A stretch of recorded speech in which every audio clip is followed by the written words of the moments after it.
আজকে আলু পেঁয়াজ বিক্রি হচ্ছে না, কাস্টমার নাই, দাম বেশি বলে খাচ্ছে না মানুষ। তো এত ঊর্ধ্বগতি কেন আলু পেঁয়াজের দাম? কি উৎপাদন হচ্ছে না বাংলাদেশে এখন? বর্ষা পড়ছে বলে এই দাম বাড়ছে বেশি।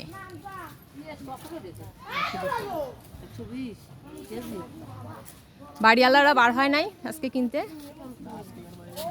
বার হয় নাই। এই কাজই করেন নি এখন? এই করেন, আগে কি করতেন? মিলে চাকরি করতেন। ও মিল বন্ধর কারণে এইটা করতেছেন না? টাকাটা পাইছেন মিলে বন্ধ হওয়ার পরে? পাইছিলেন?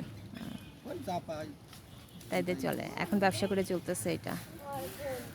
তা যখন মনে হয় দাম কম থাকে তখন মনে হয় বিক্রিটা আপনাদের বেশি হয়, তখন বিক্রি বেশি হয়, মানুষ কেনে বেশি। এখন খাচ্ছে কম, মানে পেট শুকায়, মানে আসলে মানুষের টাকা নাই, তা কীভাবে দাম বেশি দামের জিনিস কিনবে? অল্প অল্প ওই যে মানে কোনো রকম খেয়ে পড়ে বেঁচে আসছে সব। যাক, তারপরেও তো মানে চলতেছে, এভাবেই মানুষের জীবন চলতেছে।